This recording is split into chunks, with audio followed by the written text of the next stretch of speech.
Ils ont nommé mon frère responsable du vignoble, je suis partie, puis ils ont perdu un distributeur de 6 millions sans moi. Je suis Sophia Reynolds, 32 ans, maîtresse vigneronne ayant consacré 10 ans à transformer le vignoble familial en un domaine primé. Mes stratégies de marketing innovantes ont doublé notre réseau de distribution et créé nos vins emblématiques. Puis mes parents ont nommé mon frère cadet, Tyler, responsable des opérations, malgré son expérience limitée. Je suis partie, emportant avec moi les relations clients soigneusement entretenues. Une semaine plus tard, ils ont perdu notre distributeur de 6 millions de dollars. Quand mon père a appelé en panique, j'ai simplement répondu « Demande à ton génie de la marque ». Le domaine viticole Reynolds s'étend sur 48 acres de terre de premier choix dans la Napa Valley, avec des collines de vignes parfaitement alignées captant le soleil doré de Californie. Mon grand-père William Reynolds a acheté ce terrain en 1978, un ancien verger de pommiers qu'il a transformé avec détermination et les quelques économies accumulées au cours de sa carrière d'enseignant en sciences au lycée. Cette terre me parle, disait-il à mon père. Elle veut produire quelque chose d'extraordinaire. Et extraordinaire, elle le devint, surtout après que mon père Richard ait repris les opérations en 1992. J'ai grandi en courant entre les rangées de vignes, l'odeur de la terre et des fruits gravés à jamais dans ma mémoire d'enfance. Alors que les autres enfants avaient des balançoires et des piscines, j'avais des barils de vin à escalader et des salles de fermentation à explorer. À 12 ans, je pouvais identifier les cépages par leurs feuilles et je connaissais les niveaux de sucre idéaux pour la récolte. Mon grand-père m'appelait sa petite vigneronne et me laissait aider à des tâches simples pendant les vendanges, mes petites mains manipulant doucement les fruits précieux qui allaient devenir notre gagne-pain. Ma passion pour la viticulture n'était pas qu'une phase d'enfant. Je l'ai étudiée à l'université, obtenant une licence en viticulture à UC Davis, suivie d'un master en marketing à Stanford. Ces 6 années loin du vignoble n'ont fait que renforcer ma volonté de revenir et d'appliquer mes connaissances à notre héritage familial. Pendant ce temps, mon frère Tyler, 3 ans plus jeune, montrait peu d'intérêt pour le processus de vinification. Il aidait à contre-cœur pendant les vacances d'été, mais ses yeux se vidaient dès que notre père parlait de fermentation ou de gestion des vignes. Sa passion est née à l'université, où il a obtenu un diplôme en commerce à USC, se concentrant principalement sur la finance et l'investissement. Bien que ses connaissances aient eu de la valeur, il lui manquait la compréhension fondamentale et l'amour du vignoble lui-même. Lorsque je suis revenue en 2013 avec des idées neuves et une expertise moderne, je m'attendais à jouer un rôle important dans la cave. Mon père m'a accueilli avec fierté, mais j'ai vite remarqué la manière subtile dont il s'en remettait à Tyler pour les décisions commerciales, malgré mon double savoir-faire en énologie et en marketing. C'est comme ça qu'est ton père, disait ma mère Jane avec une tape compatissante sur l'épaule. Tu sais à quel point il peut être traditionnel à ce sujet. Par cela, elle voulait dire les rôles de direction pour les femmes dans les entreprises familiales. Même dans le progressiste pays viticole de Californie, mon père gardait des vues étonnamment conservatrices sur la succession et l'autorité. Pourtant, je me suis investie pleinement dans le travail. Au cours de la décennie suivante, j'ai modernisé nos techniques de production, introduisant des pratiques agricoles durables qui ont non seulement amélioré la qualité du raisin, mais réduit notre empreinte écologique. J'ai personnellement créé 3 nouveaux assemblages qui ont remporté des médailles d'or au San Francisco Chronicle Wine Competition, y compris notre Reynolds Estate Réserve Cabernet qui a reçu la note rare de 96 points par Wine Enthusiast. Sur le plan commercial, j'ai complètement revu notre stratégie de distribution. Le pilier de cet effort a été de nouer un partenariat avec West Coast Premium Distributor, une collaboration qui représentait 6 millions de dollars de revenus annuels. Janet Harrison, leur acheteuse principale, est devenue plus qu'un simple contact professionnel, une collègue de confiance qui appréciait mon attention aux détails et ma réactivité aux tendances du marché. J'ai aussi bâti notre présence numérique depuis presque rien jusqu'à devenir une force d'engagement. Notre programme d'abonnement au club de vin a augmenté de 78 membres à plus de 3000 abonnés, créant une source de revenus directs qui nous protégeait des fluctuations du marché. Malgré ces contributions mesurables, j'ai commencé à remarquer des signes inquiétants lors des discussions familiales sur l'avenir du domaine. Lors des réunions de planification, mon père faisait souvent référence à quand Tyler prendrait la relève, sans jamais reconnaître mon rôle. Lors d'événements professionnels, il présentait mon frère comme l'avenir de Reynolds Estate, tandis qu'il me présentait simplement comme sa fille qui aide au marketing. Ces petites humiliations se sont accumulées au fil des ans, des cailloux de manque de respect formant un fardeau de plus en plus lourd. Pourtant, je suis restée engagée envers notre héritage familial, croyant que mes efforts finiraient par être reconnus et correctement valorisés. Le vignoble coulait dans mes veines autant que dans celles de mon frère, et je ne pouvais pas imaginer abandonner la terre qui avait façonné toute mon identité. L'ironie ne m'échappait pas, La passion et le dévouement qui me poussaient à travailler 14 heures par jour pendant les vendanges étaient précisément ce que mon père semblait considérer comme acquis. Mon expertise n'était pas seulement académique, elle était vécue, le genre d'expérience que l'on ne développe qu'en marchant dans les vignes à l'aube, en sentant la texture des feuilles entre ses doigts et en percevant intuitivement quand une fermentation demande de l'attention. Alors que les saisons passaient et que les millésimes se succédaient, je tenais des dossiers détaillés sur les relations clients, leurs préférences et styles de communication. Ce n'étaient pas de simples contacts professionnels, mais des partenariats que j'avais soigneusement cultivés, chacun nécessitant une approche et un entretien spécifiques. Ces dossiers sont devenus mes archives personnelles, que je mettais à jour méticuleusement après chaque interaction. Je ne savais pas encore à quel point ces relations allaient s'avérer précieuses. Une journée typique pendant la période des vendanges commençait à 4h30 du matin. J'étais dans les vignes avant le lever du soleil, testant les raisins pour le taux de sucre, l'acidité et la maturité phénolique. Ces inspections à l'aube me permettaient de prendre des décisions cruciales sur les parcelles à récolter ce jour-là, en coordonnant avec notre équipe de terrain pour capturer chaque variété à son potentiel optimal. À 7 heures, je passais aux installations de production, supervisant les opérations de pressurage et de traitement tout en répondant aux appels des distributeurs et en planifiant les prochaines campagnes marketing. Le déjeuner se prenait souvent debout, une barre protéinée et un café à la main, en consultant les résultats de laboratoire du matin. L'après-midi était consacré aux réunions avec l'équipe de vinification, aux dégustations des fermentations en cours et à la vérification du vieillissement en fût. Le soir, quand la plupart rentraient chez eux, j'étais encore dans mon bureau, à mettre à jour les journaux de production, répondre aux emails des acheteurs et planifier les opérations du lendemain. Pendant les pics de récolte, ces journées se prolongeaient souvent jusqu'à 22 ou 23 heures, pour recommencer quelques heures plus tard. Les campagnes marketing que j'ai conçues ont transformé la façon dont les gens percevaient les vins de Reynolds Estate. Notre série Héritage en bouteille mettait en valeur l'engagement de notre famille envers la terre à travers 3 générations, avec de superbes vidéos du vignoble au fil des saisons. Cette campagne à elle seule a augmenté nos ventes directes de 43% dès la première année. J'ai aussi créé notre programme Expérience Vigneron, où les membres premium du club pouvaient participer à l'élaboration d'un assemblage spécial, vendu exclusivement aux participants. Cela a non seulement généré des ventes haut de gamme, mais a aussi créé des clients extrêmement fidèles devenus ambassadeurs de la marque. Ma relation avec Janet Harrison de West Coast Premium Distributor a commencé lors d'un salon à San Francisco.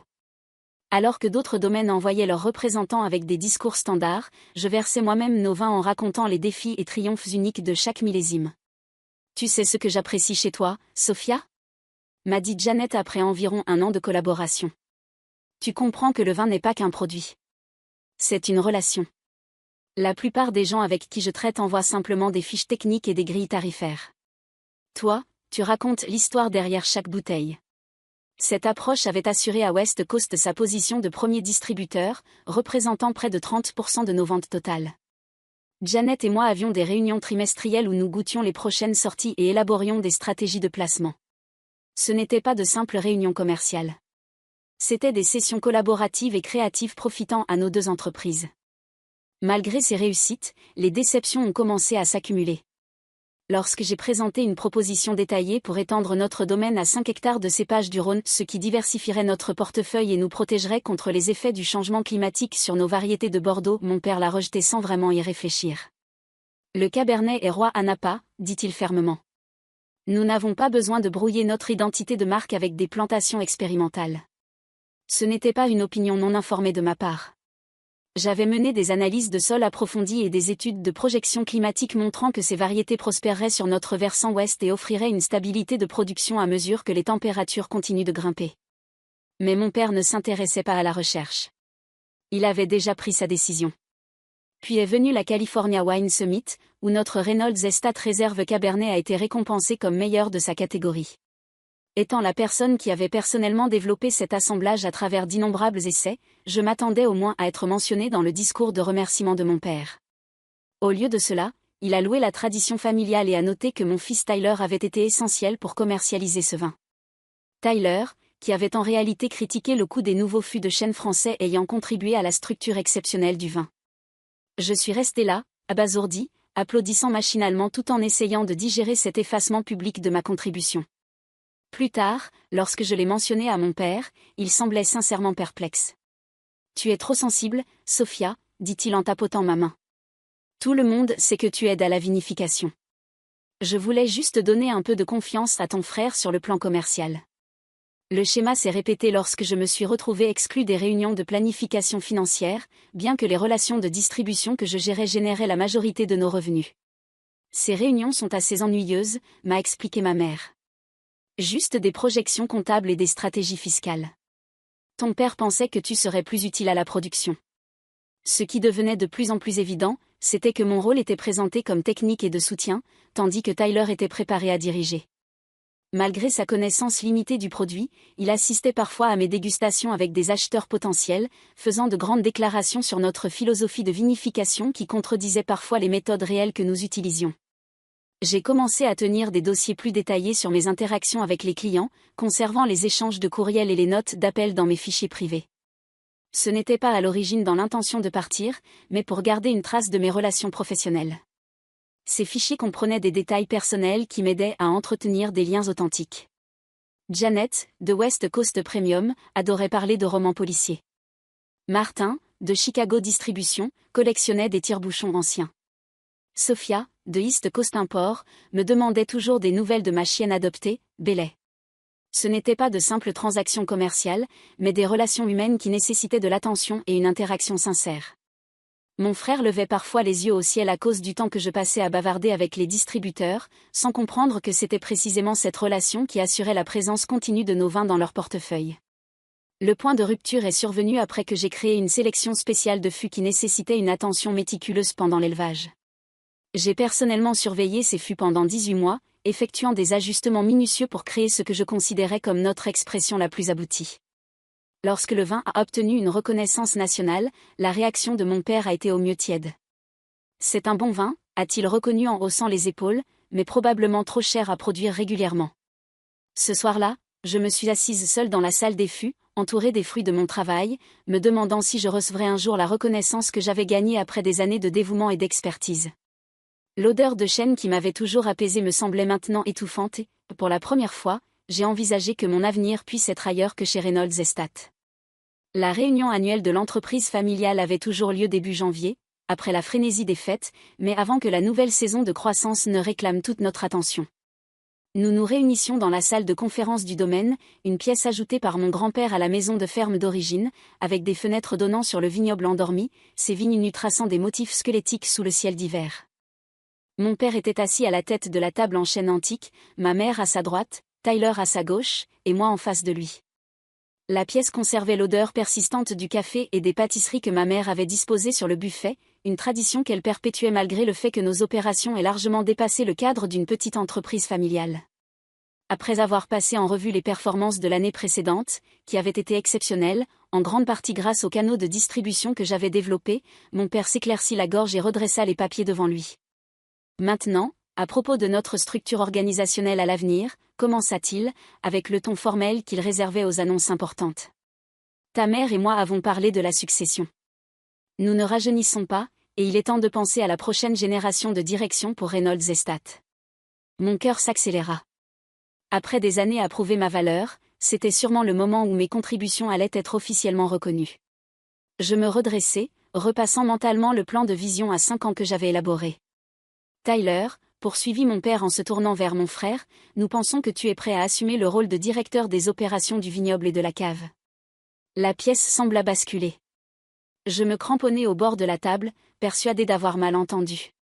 Nous allons faire une transition sur 6 mois, continua mon père, apparemment inconscient de mon choc. Tu prendras progressivement en charge toutes les décisions importantes, tandis que Sophia continuera à gérer la production et le marketing.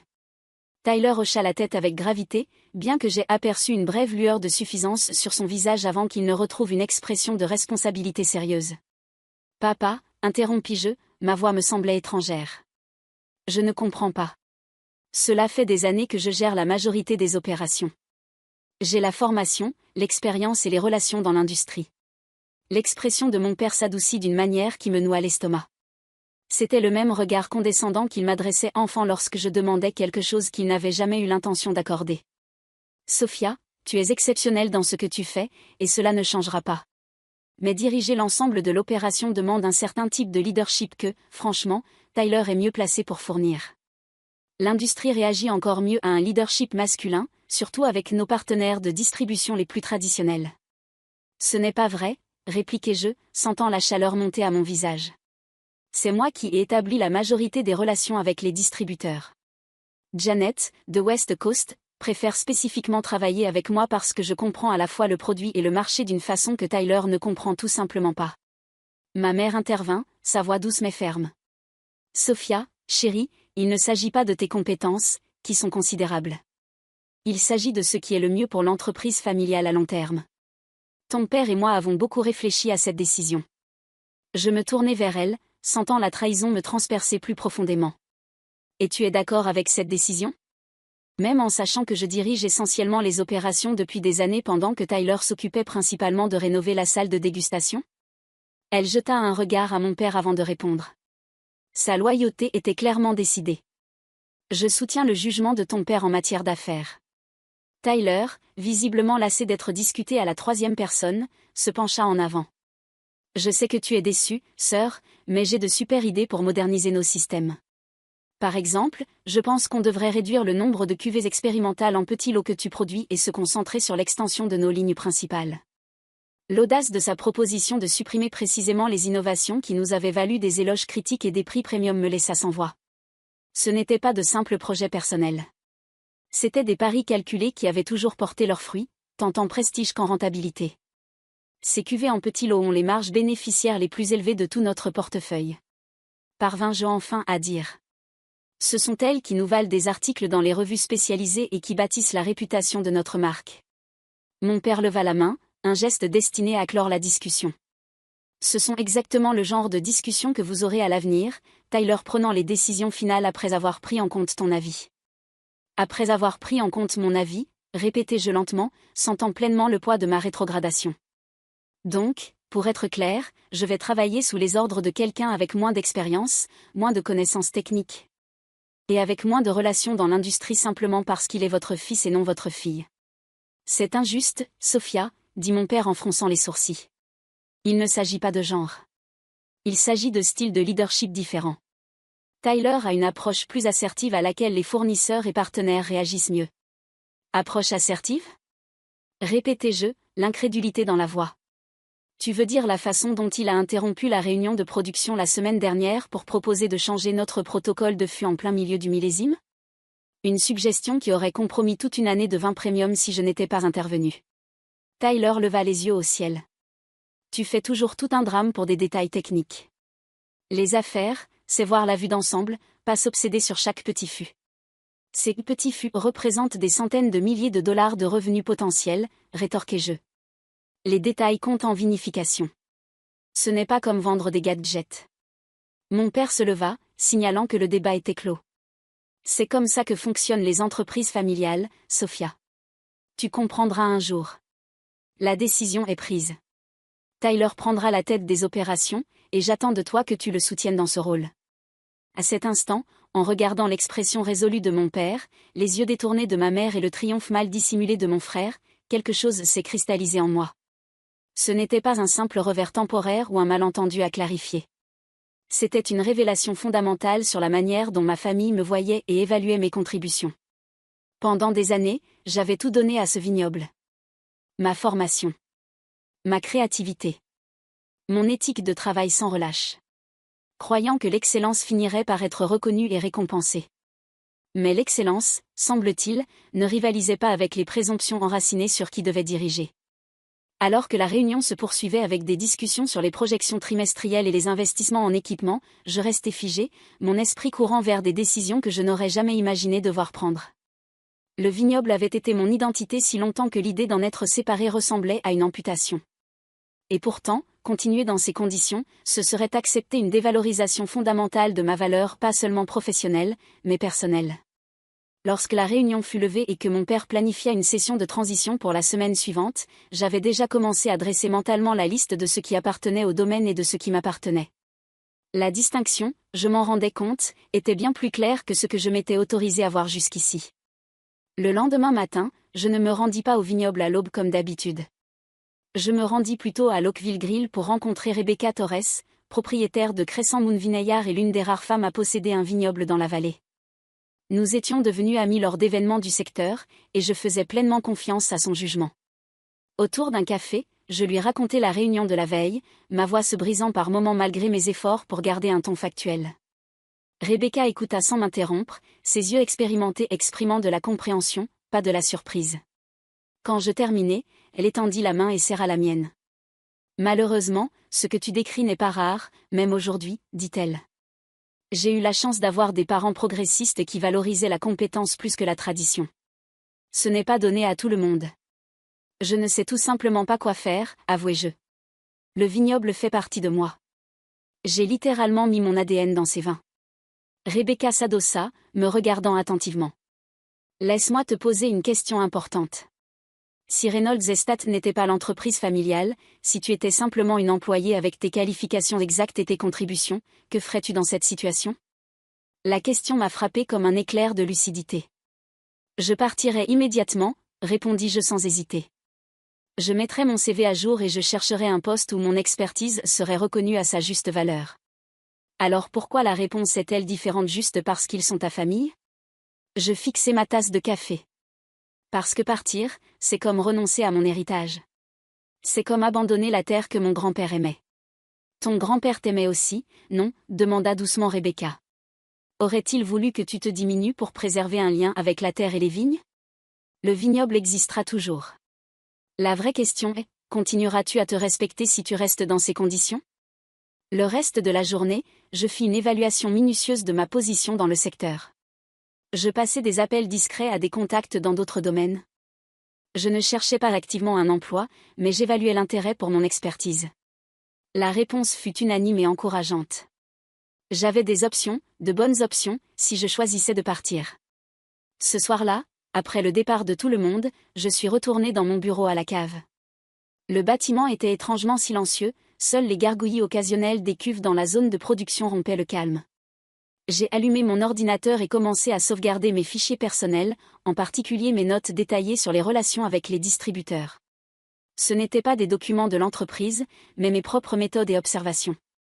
Les informations de contact officielles restaient dans la base de données de la société, mais les détails précis sur la manière dont j'avais construit et maintenu ces relations vivaient dans mes fichiers privés.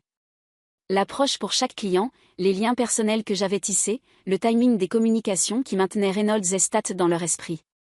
C'était le fruit de mon expertise et de mon implication personnelle. En téléchargeant ces fichiers, je ne prévoyais pas de nuire activement à l'entreprise familiale.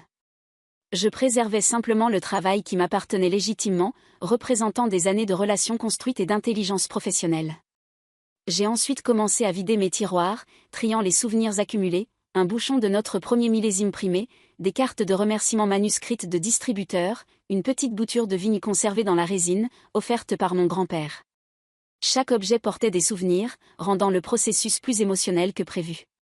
J'ai ensuite rédigé ma lettre de démission, que j'ai révisée plusieurs fois pour trouver le juste équilibre entre dignité professionnelle et déception sincère. J'y ai détaillé mes contributions au succès du domaine, exprimé mon désaccord avec la décision de succession, et annoncé ma démission, effective immédiatement. Avant de partir, j'ai fait une dernière promenade dans le vignoble.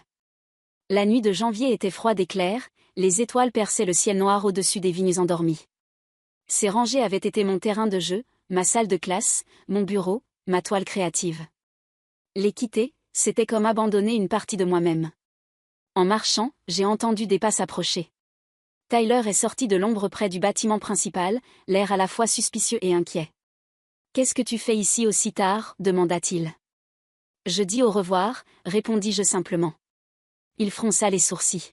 « Ne sois pas mélodramatique, Sophia. Ce n'est pas parce que tu n'as pas eu le poste que tu es virée. Je ne suis pas virée. Je choisis de partir. » Il semblait réellement choqué. « Tu ne peux pas être sérieuse. Tu vas aller où? » Il se trouve que, répondis-je avec une certitude calme, quand on passe 10 ans à devenir l'une des meilleures dans son domaine, on a des options. Le visage de Tyler se durcit. Donc tu vas juste abandonner l'entreprise familiale parce que ton ego est blessé? Très mature. Ce n'est pas une question d'ego. C'est une question de respect, de reconnaissance, de justice. On s'en sortira sans toi, dit-il, bien que je perçusse une lueur d'incertitude dans ses yeux. Papa sait ce qu'il fait. J'espère que c'est vrai, répondis-je. Pour le bien de tous. Et tes responsabilités ici? Le calendrier de production, les réunions avec les distributeurs. J'ai laissé des notes de transition détaillées pour les protocoles de production. Quant aux distributeurs, je fis une pause. Ces relations ont été construites sur des liens personnels. Je ne peux pas les transmettre avec un document. L'implication flotta dans l'air froid entre nous. Le visage de Tyler s'empourpra de colère. Tu emportes tes contacts? C'est du vol. J'emporte mes relations, le corrigeai-je. Les informations officielles restent. Mais la manière dont les gens te répondent, comparée à la façon dont ils me répondaient, ce n'est pas quelque chose que je peux laisser derrière moi, même si je le voulais. Je passai devant lui vers le parking, mais sa voix m'interpella. Papa va être furieux. Tu mets toute l'opération en danger. Je me retournai une dernière fois. Il aurait dû y penser avant de prendre sa décision. Le lendemain matin, j'arrivai au bureau de mon père avant le début des opérations. Il leva les yeux, surpris que j'entre sans frapper, puis fronça les sourcils en voyant l'enveloppe dans ma main. Qu'est-ce que c'est, Sophia?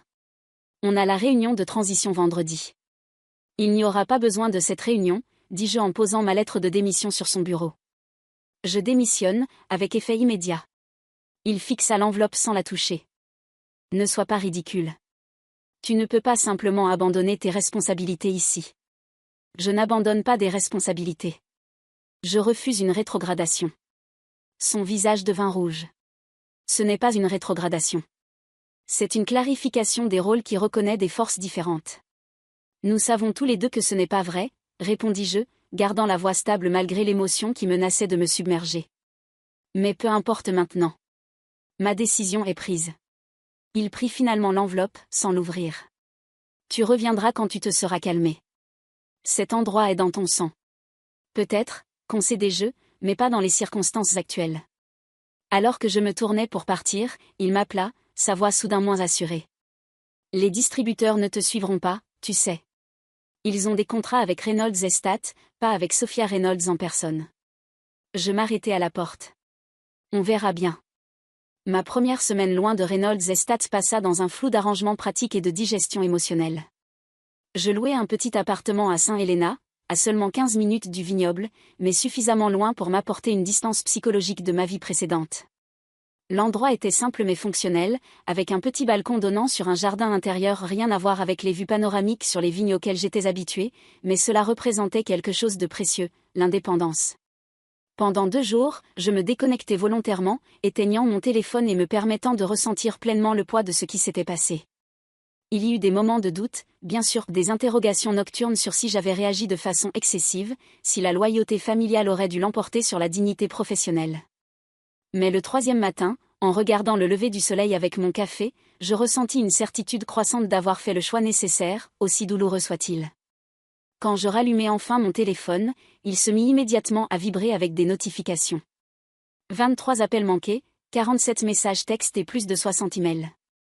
La plupart venaient de contacts du secteur exprimant leur confusion face à mon départ soudain, qui était devenu un sujet de spéculation dans la communauté viticole de Napa. Parmi les messages figuraient plusieurs demandes de clarification de la part de fournisseurs avec qui j'avais travaillé étroitement. Notre fournisseur de fûts voulait confirmer les spécifications de la commande de printemps. L'imprimeur d'étiquettes avait besoin d'une validation pour les épreuves de la nouvelle cuvée. Le fabricant de bouteilles avait des questions sur les moules personnalisés en développement. Tous des détails opérationnels que Tyler devrait maintenant gérer ou plus probablement déléguer à quelqu'un qui ne comprend pas les subtilités des décisions impliquées. Je répondis à chaque message de manière professionnelle, expliquant que je ne faisais plus partie de Reynolds Estate et redirigeant vers la cave. Je ne fis aucun commentaire négatif sur les circonstances de mon départ, aussi tentant que ce fut. À la fin de la semaine, les appels prirent un autre ton. Nancy, de notre laboratoire partenaire, m'appela, visiblement stressée. Sophia, je sais que tu ne travailles plus là, mais les échantillons que Tyler a envoyés ont des instructions contradictoires. Il demande une analyse basique sur certains fûts, mais ne précise pas les paramètres, et les documents ne correspondent pas aux étiquettes. Nous ne pouvons pas avancer sans clarification. J'ai eu de la sympathie, mais je restais ferme. Tu dois voir ça directement avec Tyler, Nancy. Je ne suis plus en position d'interpréter ses instructions. Puis vint l'appel de Marcus, notre chef de vignoble depuis plus de 15 ans. L'équipe est confuse à propos des consignes de taille que Tyler a données hier. Il veut qu'on laisse 4 cannes sur les vignes de Cabernet au lieu des 2 habituelles. Ça va à l'encontre de tout ce que tu as établi pour la gestion du feuillage. On continue ? Encore une fois, je dus refuser d'intervenir. Marcus, je comprends ton inquiétude, mais ces décisions ne m'appartiennent plus. Il faut voir ça avec Tyler ou Richard. La conversation la plus révélatrice fut celle avec Elena de la salle de dégustation. Les réservations ont baissé de presque 30% depuis que la nouvelle de ton départ a circulé, m'a-t-elle dit. Les membres du club appellent pour demander si la qualité du vin va changer. Je ne sais pas quoi leur dire. Ces appels peignaient un tableau de chaos croissant, mais j'étais déterminée à maintenir des limites professionnelles. Ce n'était plus à moi de résoudre. La vraie crise éclata exactement 8 jours après mon départ. Janet Harrison, de West Coast Premium Distributor, m'appela directement. « Sophia », dit-elle sans détour dès que je décrochai. « Qu'est-ce qui se passe là-bas, bon sang ?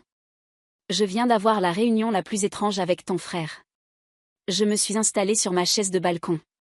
Je ne suis plus chez Reynolds Estate, Janet. C'est Tyler qui s'occupe maintenant des relations avec les distributeurs. Oui, j'ai bien compris quand il est arrivé avec un PowerPoint sur la maximisation des opportunités d'intégration verticale et qu'il ne savait même pas faire la différence entre votre cabernet de domaine et la sélection réserve. Sa frustration était évidente. Il a passé 15 minutes à parler de stratégie de pénétration de marché et n'a pas pu répondre à des questions de base sur les caractéristiques du prochain millésime. J'ai grimacé, mais j'ai gardé un ton neutre. Je suis désolée que la réunion ait été décevante. Décevante est un euphémisme, Sophia. Nous avons construit notre portefeuille premium autour des vins de Reynolds Estate en grande partie grâce à la qualité constante et à ta capacité à répondre aux besoins du marché. Ton frère a clairement indiqué qu'il comptait rationaliser la production en se concentrant sur de plus grands volumes et moins de cuvées spécialisées. Mon estomac s'est noué. C'est précisément cette approche que je combattais depuis des années. Cela ressemble à un changement de cap important. C'est une rupture de contrat, dit-elle franchement. Nous ne sommes pas intéressés à devenir un autre canal pour des vins de masse. Nous avons bâti notre réputation en proposant à nos clients des sélections distinctives et de haute qualité. Elle fit une pause avant de poursuivre, d'une voix plus douce. Je t'apprécie, Sophia. Nous avons toujours bien travaillé ensemble. Alors je te préviens par respect. Je recommande de résilier notre contrat de distribution avec Reynolds Estate. Les implications étaient énormes. West Coast Premium représentait près de 6 millions de dollars de revenus annuels pour le domaine. Les perdre ne ruinerait pas immédiatement l'entreprise, mais créerait un trou béant dans leurs projections financières. Merci de m'avoir prévenu, Janet. Mais pourquoi me le dire ? Je ne peux pas influencer leur nouvelle direction. Par respect professionnel, répondit-elle simplement. Et peut-être aussi une question, as-tu l'intention de rester dans le secteur ? Car si oui, nous serions très intéressés pour discuter d'un éventuel partenariat. La conversation s'est terminée sans engagement de part et d'autre, mais elle m'a laissé avec un mélange complexe d'émotions, une certaine vindication, de l'inquiétude pour l'entreprise familiale malgré tout, et une conscience grandissante de ma propre valeur sur le marché, indépendante du nom Reynolds. Au cours des 2 jours suivants, mon père a appelé à plusieurs reprises. J'ai laissé chaque appel aller à la messagerie. Je n'étais pas encore prête pour cette conversation. Ces messages sont devenus de plus en plus pressants. Sophia, nous devons discuter de certaines questions opérationnelles. Rappelle-moi. Il y a de la confusion concernant la commande de fûts du printemps. Les détails des spécifications semblent manquer dans les dossiers. Les rapports du laboratoire de la semaine dernière n'ont aucun sens pour nous. Nous avons besoin de ton avis. Finalement, son dernier message allait droit au but. West Coast Premium menace de rompre le contrat de distribution. 6 millions de dollars, Sophia. Janet Harrison ne répond plus aux appels de Tyler. Nous devons parler. C'est à propos de West Coast. Ce soir-là, mon téléphone a sonné à nouveau. C'était mon père. Cette fois, j'ai répondu. Allô, papa. Sophia, dit-il, soulagé mais tendu. Nous avons un problème avec West Coast Premium. Janet Harrison affirme qu'il y a eu un changement fondamental dans notre philosophie de production qui viole leurs attentes contractuelles. Tyler a essayé d'expliquer nos plans, mais elle ne répond plus. Je suis au courant, ai-je répondu calmement. Janet m'a appelé directement. Un silence momentané s'ensuivit. Elle t'a appelé ? Qu'est-ce qu'elle a dit ? Qu'elle recommande la résiliation du contrat sur la base de sa réunion avec Tyler. C'est exactement pour ça que nous avons besoin que tu reviennes, dit-il, avec ce ton autoritaire que je connaissais si bien. Tu comprends ces relations. Tu peux arranger les choses. Je comprends ces relations parce que je les ai construites patiemment pendant des années, papa. Elles sont fondées sur la confiance, une qualité constante et une vision partagée. Ce n'est pas quelque chose que l'on transfère comme de l'équipement ou un stock. Tu vas vraiment laisser partir un contrat de 6 millions de dollars ? C'est l'avenir de l'entreprise familiale. La question resta en suspens. J'ai pris une grande inspiration. Qu'est-ce que tu me demandes exactement ? De revenir. De parler à Janet. De réparer ça. Et à quelles conditions reviendrai-je ? Il hésita. On peut discuter d'un ajustement de ton rôle. Peut-être co-responsable du marketing avec Tyler, toi t'occupant des distributeurs. C'était encore une rétrogradation déguisée du rôle que j'avais déjà occupé dans les faits. Rien n'avait fondamentalement changé dans sa façon de voir les choses. Je ne pense pas que cela va marcher, papa. Bon sang, Sophia. Ce n'est pas le moment d'avoir de l'orgueil. C'est du business. Oui, c'est du business. J'ai acquiescé. Et dans les affaires, les gens sont rémunérés en fonction de leur valeur et de leur contribution. Mon expertise et mes relations ont clairement une valeur significative. Apparemment à hauteur de 6 millions de dollars. Son soupir frustré a traversé le téléphone. Qu'est-ce que tu veux que je dise ? Que nous avons fait une erreur ? Très bien. Nous aurions dû te consulter davantage sur la transition. Mais nous avons besoin de toi maintenant. Tu ne comprends toujours pas, ai-je réalisé à voix haute. Il ne s'agit pas de consultation. Il s'agit de reconnaissance et d'une structure de leadership appropriée. Qu'est-ce que cela signifie exactement ? Cela signifie que si vous voulez mon aide dans cette situation, nous devons avoir une vraie discussion sur le partenariat, l'équité et l'autorité décisionnelle. Pas juste un changement de titre superficiel. Long silence. Nous devrions en discuter en personne. Tu peux venir au domaine demain ? Non, ai-je dit fermement. Lieu neutre. Le Rutherford Grill à midi. Très bien, a-t-il cédé. Tyler devrait être là aussi. C'est ton choix. Mais sache que je viens pour entendre une proposition, pas pour résoudre automatiquement le problème, peu importe les conditions. En raccrochant, j'ai ressenti un calme étrange. Pour la première fois de ma carrière, je négociais à partir d'une position de valeur reconnue, et non par obligation supposée. Quoi qu'il advienne, la dynamique avait fondamentalement changé. Les derniers mots frustrés de mon père résonnaient dans mon esprit. Et qu'est-ce que je fais avec Janet d'ici là ? Ma réponse avait été simple. Demande à ton génie de la marque. Le Rutherford Grill bourdonnait du bruit habituel du déjeuner, mélange de touristes, d'employés de vignobles et de professionnels locaux. Je suis arrivé délibérément 15 minutes en avance et j'ai obtenu une table d'angle bien placée. Cette négociation allait déterminer ma relation future avec ma famille, tant sur le plan personnel que professionnel, et je voulais maximiser mes chances. Je portais un blazer gris anthracite sur une chemise blanche simple, professionnelle sans en faire trop, et je me préparais en sirotant de l'eau gazeuse. Mon père et Tyler sont arrivés exactement à midi, visiblement plus fatigués qu'à l'accoutumée. Le stress de la semaine passée était visible dans les rides plus marquées de mon père et la chemise mal rentrée de Tyler, un net contraste avec son apparence habituelle. Sophia, dit mon père en s'asseyant en face de moi. Tyler m'adressa un sourire crispé. Papa. Tyler. Je gardais mon ton neutre pendant que le serveur prenait leur commande de boisson. Une fois seul, mon père se pencha en avant. Avant toute chose, je dois comprendre exactement ce qui s'est passé avec West Coast. Que t'a dit Janet ? Elle m'a dit qu'elle avait eu une réunion avec Tyler, où il a présenté une nouvelle direction pour la cave qui entre en conflit avec leur stratégie de distribution, notamment des plans pour réduire les offres spécialisées au profit d'une production à plus grand volume. Tyler s'agita sur son siège.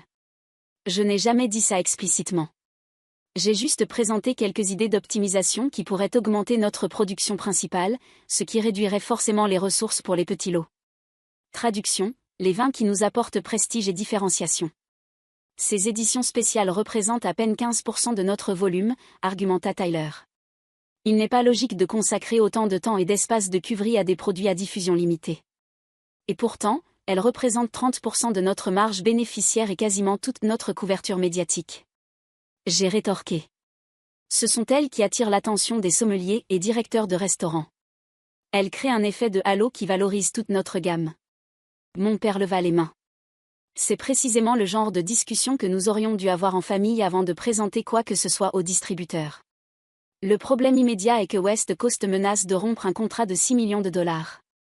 Janet Harrison ne répond plus à nos appels, et une expédition est prévue pour le mois prochain. Il me fixa. Nous avons besoin de ton aide, Sophia. Le serveur revint avec les boissons et prit nos commandes. Quand il repartit, je pris une gorgée d'eau avant de répondre. Je comprends l'urgence de la situation, mais avant de discuter de comment je pourrais aider, il faut qu'on aborde les problèmes fondamentaux qui ont conduit à mon départ. Sinon, on ne fera que poser un pansement temporaire sur un problème systémique. Mon père hocha la tête à contre-cœur. Quelles sont tes conditions ? Je m'étais soigneusement préparé à cette question. D'abord, je dois comprendre exactement ce qui s'est passé lors de cette réunion avec le conseil d'administration. La véritable raison pour laquelle Tyler a été nommé à la tête des opérations. Mon père jeta un regard à Tyler, qui baissa les yeux vers son verre d'eau. Le conseil, composé principalement de nos investisseurs et de moi-même, pensait que l'approche commerciale de Tyler était mieux alignée sur les objectifs de croissance pour les 5 prochaines années. Et quelle est exactement cette approche ? Tyler s'éclaircit la gorge. Une expansion plus agressive. L'acquisition potentielle de nouveaux domaines dans des régions émergentes comme Anderson Valley. Augmenter la production de nos vins plus commerciaux, ce qui changerait fondamentalement l'identité de la marque que j'ai passé une décennie à bâtir, une identité qui a doublé nos revenus et nous a valu une reconnaissance critique. Le changement n'est pas toujours mauvais, dit mon père. L'industrie du vin évolue. La consolidation est partout. Donc, ce n'était pas une question de genre ni de tradition familiale. Juste une stratégie commerciale. Mon père hésita juste assez longtemps pour confirmer mes soupçons avant de dire, bien sûr que ce n'était pas une question de genre. Alors cela ne te posera aucun problème avec ma première condition, un partenariat égal avec Tyler. Pas travailler sous ses ordres, ni co-diriger un service pendant qu'il dirige l'entreprise. Un vrai partenariat, avec un pouvoir de décision équivalent et une rémunération équivalente. La tête de Tyler se redressa brusquement. Ce n'est pas ce que nous avons discuté, papa. Mon père le fit taire avec un « quoi d'autre ?» Une reconnaissance formelle de mes contributions à ce jour, y compris les relations que j'ai construites et le développement de la marque que j'ai dirigée. C'est facile à faire, concéda mon père. Troisièmement, une restructuration complète des rôles de direction fondée sur une véritable expertise et des résultats démontrés, et non sur des suppositions sur qui doit faire quoi. Tyler possède de solides compétences en analyse financière qui seraient utiles dans certains domaines. J'ai démontré mon succès dans la qualité de production, l'innovation et la gestion des relations. Nos rôles doivent refléter ces réalités. Tyler fronça les sourcils. Donc tu continues à faire tout le travail créatif et valorisant pendant que je reste coincé avec des tableurs ? Non, le corrigeai-je. Tu te concentres sur les domaines dans lesquels tu excelles vraiment, plutôt que de prétendre comprendre la viticulture et les processus de vinification qui prennent des années à maîtriser. Il n'y a rien de dévalorisant dans la stratégie financière. C'est essentiel. Mais c'est aussi essentiel d'avoir quelqu'un à la tête de la production qui sait ce qu'il fait. Notre repas arriva, créant une pause naturelle dans la conversation de plus en plus tendue. Alors que nous commencions à manger, mon père demanda, « Y a-t-il autre chose ?» Oui. Un contrat formel avec une participation en capital proportionnelle à ma contribution à la valorisation actuelle de l'entreprise et un siège au conseil d'administration. Mon père faillit s'étouffer avec son sandwich. Une participation ? Sophia, c'est une entreprise familiale. Tu hériteras de ta part un jour. Un jour n'est plus suffisant. J'ai besoin de sécurité et de reconnaissance maintenant, pas d'une promesse future qui peut changer lors de la prochaine réunion familiale. Ma contribution a clairement augmenté la valeur de Reynolds Estate. Je demande ma part de ce que j'ai aidé à construire. Ce sont des exigences extrêmes, protesta mon père, mais avec moins de conviction que je ne l'aurais cru. Ce sont des exigences équitables, le corrigeai-je. Et elles ne sont pas négociables si vous voulez que je vous aide à sauver la relation avec West Coast. Tyler posa sa fourchette avec un bruit sec. C'est du chantage. Tu profites d'une crise pour forcer ton ascension au pouvoir. Je soutins son regard. Non, Tyler. J'établis ma valeur selon les termes que comprend le monde des affaires. Si une autre entreprise m'offrait un poste demain et franchement, plusieurs l'ont déjà fait, elle me donnerait une rémunération, une autorité et une part de capital correspondant à mon expertise et mes relations dans le secteur. Pourquoi devrais-je accepter moins de ma propre famille ? Mon père se renversa sur sa chaise, me regardant d'un œil nouveau. Je reconnus ce regard. C'était le même qu'il avait pour évaluer les partenaires potentiels. Pour la première fois, il me voyait non comme sa fille, mais comme un atout précieux qu'il ne pouvait pas se permettre de perdre.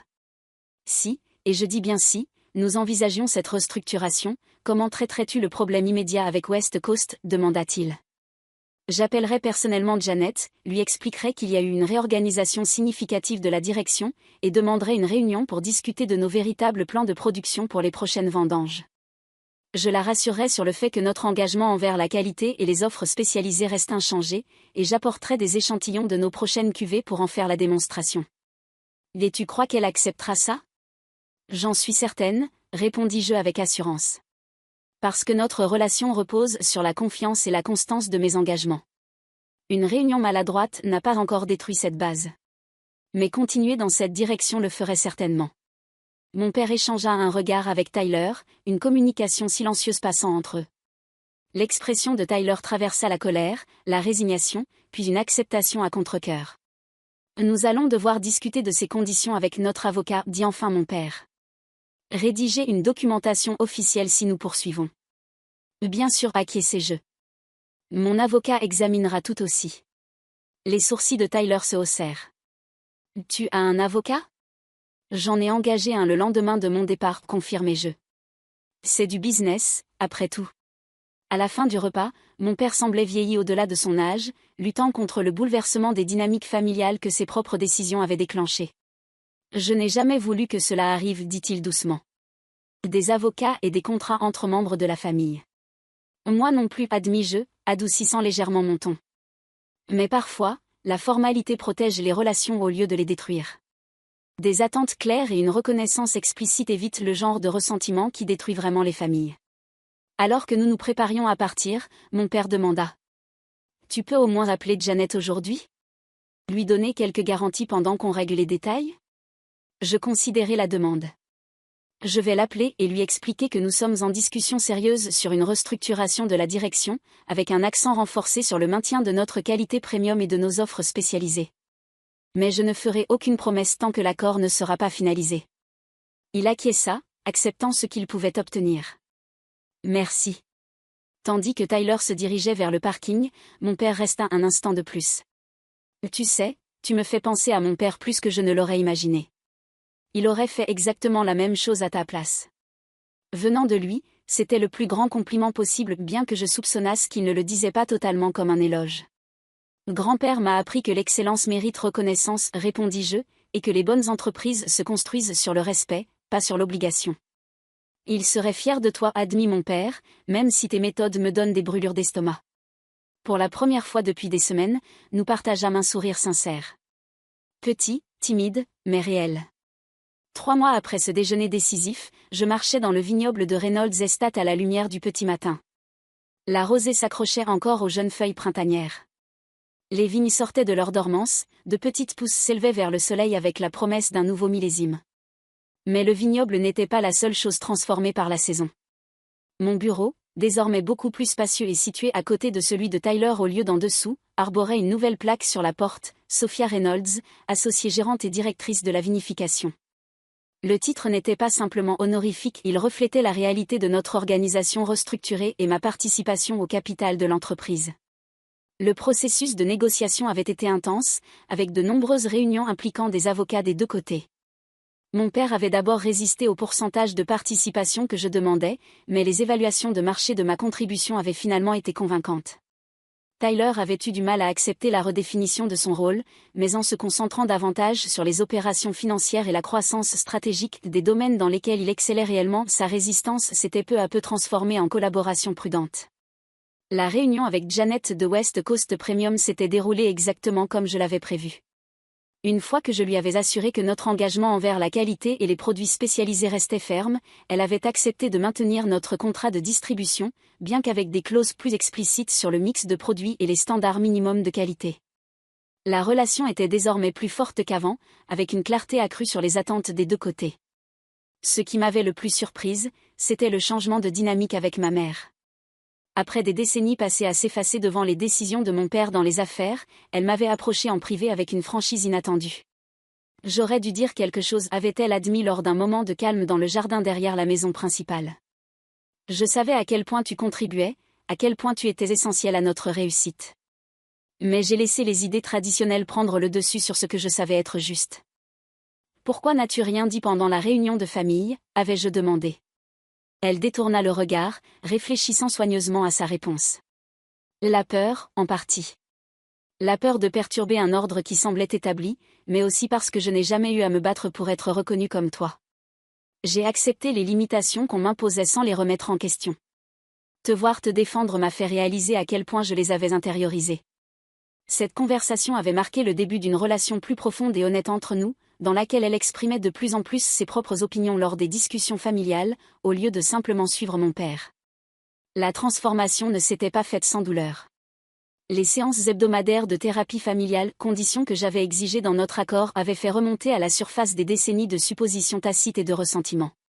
Mon père avait du mal à lâcher le contrôle et à reconnaître le biais de genre qui avait influencé ses décisions. Tyler luttait contre son insécurité quant à sa contribution et à sa place dans l'héritage familial. J'avais moi-même des prises de conscience difficiles durant ces séances, confrontée à ma tendance au sacrifice, à m'épuiser au lieu d'exiger reconnaissance, et à mon habitude d'utiliser mon expertise technique comme barrière contre la vulnérabilité. Dans les opérations du vignoble, les changements furent immédiatement visibles. Avec des responsabilités de direction clairement définies, la confusion parmi le personnel disparut. Tyler gérait désormais les projections financières, les relations bancaires et la planification de l'expansion, des domaines dans lesquels son esprit analytique ajoutait une vraie valeur. Je gérais la qualité de la production, les relations avec les distributeurs et le développement de la marque, avec des décisions collaboratives pour les domaines communs. Notre premier projet commun, une initiative globale de durabilité équilibrant responsabilité environnementale et rigueur budgétaire, avait profité de nos perspectives différentes. L'analyse coût-bénéfice de Tyler complétait ma vision à long terme pour une agriculture régénérative, résultant en un plan à la fois écologique et économiquement viable. Les ouvriers du vignoble, dont beaucoup travaillaient avec nous depuis des générations, accueillirent positivement cette nouvelle structure. Miguel, notre maître de chai depuis 15 ans, résuma ainsi, « Maintenant, chacun fait ce qu'il fait de mieux, et les vignes le sentent. Des gens heureux font de meilleurs vins. » Alors que je terminais mon inspection matinale des jeunes pousses, je vis mon père marcher dans une rangée parallèle, fidèle à son rituel matinal malgré toute la transformation organisationnelle autour. Nous nous retrouvâmes à la fin de la rangée, contemplant ensemble les collines de vignes ondulantes jusqu'aux montagnes. Le bloc de Syrah est particulièrement prometteur cette année, commenta-t-il, en désignant la pente ouest. Les amendements du sol appliqués l'automne dernier portent leurs fruits, acquiesçai-je. La couleur des feuilles est bien meilleure. Nous marchâmes en silence un moment avant qu'il reprenne la parole. Je pense beaucoup à ton grand-père ces derniers temps, à ce qu'il penserait de tous ces changements. Il disait toujours que le vignoble nous apprendrait ce que nous devons savoir, si on savait écouter. Mon père désigna les vignes autour de nous. Ces plantes ne se préoccupent pas des titres ou des traditions familiales. Elles répondent à ceux qui leur donnent les soins nécessaires. Grand-père disait aussi que les meilleurs millésimes viennent de vignes qui ont souffert, lui rappelai-je. Cette lutte crée le caractère du vin. Il sourit, avec un air de regret. Je suppose que notre famille avait besoin de cette tension pour forger son caractère aussi. Les mois précédents avaient été tendus, mais aussi révélateurs. Me défendre n'avait pas détruit mes relations familiales comme je le craignais. Au contraire, cela les avait transformées en quelque chose de plus authentique et équilibré. Mon départ avait forcé une remise en question nécessaire des attentes silencieuses et des idées dépassées. Le changement le plus profond ne concernait ni mon titre ni mes parts. Il résidait dans ma perception de moi-même. Je ne définissais plus ma valeur à travers le regard des autres. J'avais posé mes propres limites, affirmé ma valeur et établi les conditions pour que ma contribution soit reconnue à sa juste mesure. Cette leçon allait au-delà du vignoble.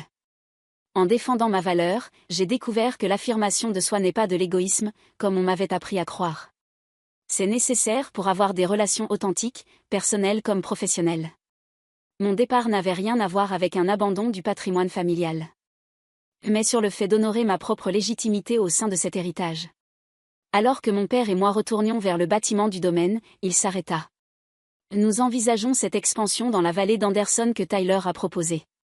Les projections climatiques suggèrent que ce serait une bonne assurance face au réchauffement ici. J'aimerais que tu évalues les échantillons de sol et les sites de vignobles qu'il a identifiés. La demande collaborative, respectueuse de mon expertise, sans supposer mon accord illustrait parfaitement notre nouvelle dynamique. Je vais examiner les données, ai-je répondu. J'ai quelques idées sur les cépages qui conviendraient le mieux à ce terroir, si nous allons de l'avant.